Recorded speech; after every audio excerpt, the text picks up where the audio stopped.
नमस्कार, channel India के तमाम दर्शकों को दीपावली की हार्दिक शुभकामनाएं। और अब बढ़ते हैं खबरों की तरफ। जगदलपुर शहर के लालबाग मैदान में 9 नवंबर से नगर निगम द्वारा पटाखा की दुकानों के संचालन के लिए लाइसेंस जारी किया गया था, मगर यहां पानी, शौच जैसी बुनियादी सुविधाओं का अभाव नजर आ रहा है। नियमों और फायर गाइडलाइन के दिशा निर्देशों को ताक पर रखकर पटाखा विक्रेता पटाखा यहां बेच रहे हैं। ऐसे में निगम बेपरवाह होने से कई सवाल उठ रहे हैं। हम लोग यहाँ पटाखा दुकान लगाते हैं लालबाग में, हर साल की तरह लगाते हैं, लेकिन इस बार क्या है, हम लोग को क्या है, एक दिवाली की समझो धनतेरस के एक दिन पहले दुकान का आवंटन किया गया और ऊपर से अपना ये हफ्ता 10 दिन पहले हमको मिलता रह गया। अब इस बार बहुत वो मतलब कम दिन में हम लोग को मतलब लगाने का क्या करे कैसे करे कुछ समझे भी नहीं आया, क्योंकि अब शाम को अचानक मतलब वो निगम से अपना वो किया गया, आवंटन किया गया दुकान का, तो उसके चलते भी अपने को मतलब अब समय भी कम है भैया, उसके हिसाब से मतलब अपने को ये सब देखते हुए अब जैसा ही अपन मतलब ये कि अपन सामान पहले से ले चुके थे, तो हम बोले बस आगे तो मतलब और कुछ रास्ता भी नहीं कब करना क्या करना, ऐसा भी मतलब किए। किस प्रक्रिया के माध्यम से आपको ये आवंटित हुई?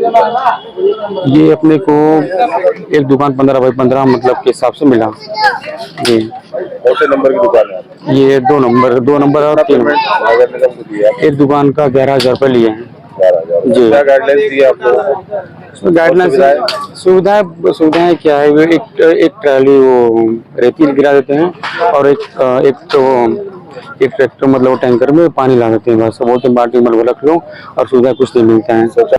निगम के जो भी मापदंड है और जो भी फॉर्मेलिटीज है उसको कंप्लीट करने के बाद ही हमको दुकान आवंटित हुई है। कितना भुगतान किया आपने नगर पालिका? ये हम लोग दुकान लगाने के लिए 11,000 रुपये भुगतान आपकी कितनी दुकान है? एक दुकान है। एक ही दुकान जी। और क्या सुविधा दी नगर पालिका ने अगर 11,000 रुपये आपसे लिए? ये पार्किंग सुविधा कैसी? पार्किंग सेंटर में लगाने के लिए बोले हैं और फायर विकेट एक है और रेती का ढेर रख दिए यहाँ, और बाकी दुकानों में बोले पानी और सीज फायर और ये सब रखने के लिए। स्वास्थ्य विभाग द्वारा एम्बुलेंस? स्वास्थ्य विभाग का नहीं आया, एम्बुलेंस नहीं। फायर ब्रिगेड द्वारा दिए गए हैं, उसमें क्या क्या? उसमें तो ये फायर सीज फायर वाला है, पानी है, रेती है, पानी का टंकी है। दुकान लॉटरी सिस्टम से जारी हुई थी, जो नंबरिंग के हिसाब से। क्या क्या प्रक्रिया थी उसमें और क्या गाइडलाइंस दिए गए थे और आपने कितना पेमेंट दिया? हमने 11,000 जमा किया था, उसमें 11,000 का डिमांडिंग था और जो हमारा लाइसेंस पूरा जमा करना पड़ा पहले, उसके बाद लॉटरी निकली, नंबर के हिसाब से सब दुकान मिला। क्या क्या गाइडलाइंस दिए नगर पालिका ने? 11 गाइडलाइंस दी है, जिसमें रेती, पानी, सारा चीज रखना, लाइट वाइट सब देख के। प्रक्रिया को पूरा कर रहे हैं? प्रक्रिया पूरा कितना किलो माल रखने की जो है गाइडलाइंस है? 100 किलो और 500 किलो। 100 किलो 500 किलो जी। और 2 दिन में कुछ व्यवस्था नहीं हो पा रहा था, तो फिर जैसे तैसे था वैसा बना है हम लोग। अभी कुछ दुर्घटना हो जाती है तो उसमें जी अब कैसा करेंगे, दुर्घटना तो बोल के आता नहीं सर, लेकिन क्या है अब 2 दिन के समय में हम लोग उतना व्यवस्था नहीं कर पा रहे थे, नहीं तो गाइडलाइन में तो बनी थी टीने की सेट लगेगी।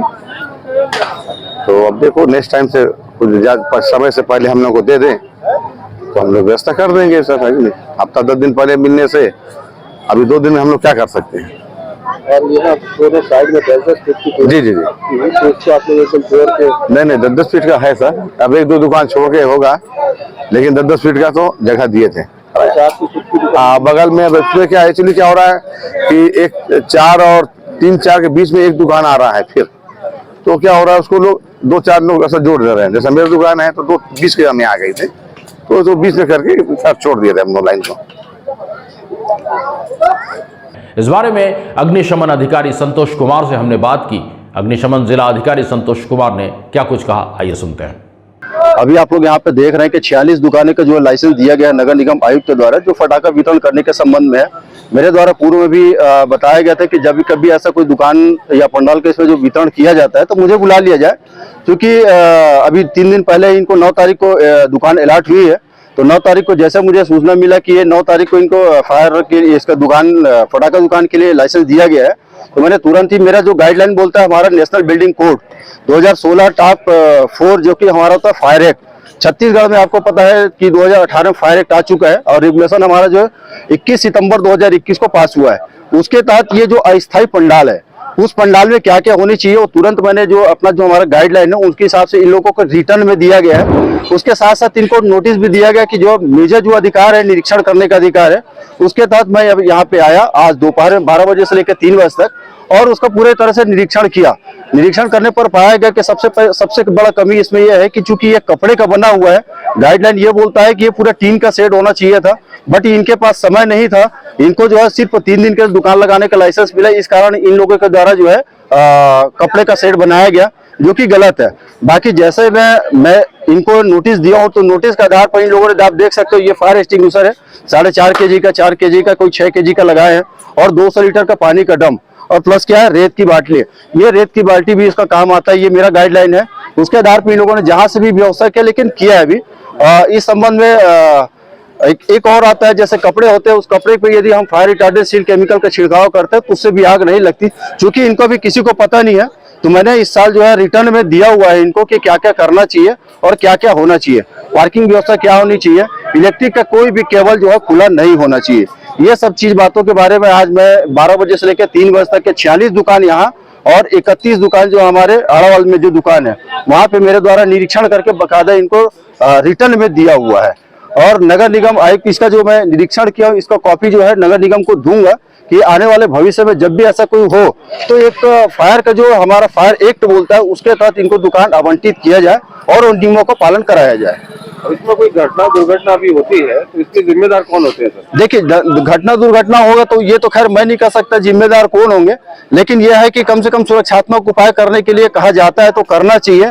दूसरी बात यह है कि यदि किसी प्रकार का कोई घटना घटित होता है तो उसके लिए मेरी जो फायर टेंडर है यहाँ पे 24 घंटा आप देख सकते हो, ये 4,500 लीटर का फायर टेंडर है जो कि 1,64,00,000 की गाड़ी है। ये हम लोग 4 जवान के साथ में 24 घंटा तैनात किया हुआ है ताकि कहीं भी हादसा ना हो सके।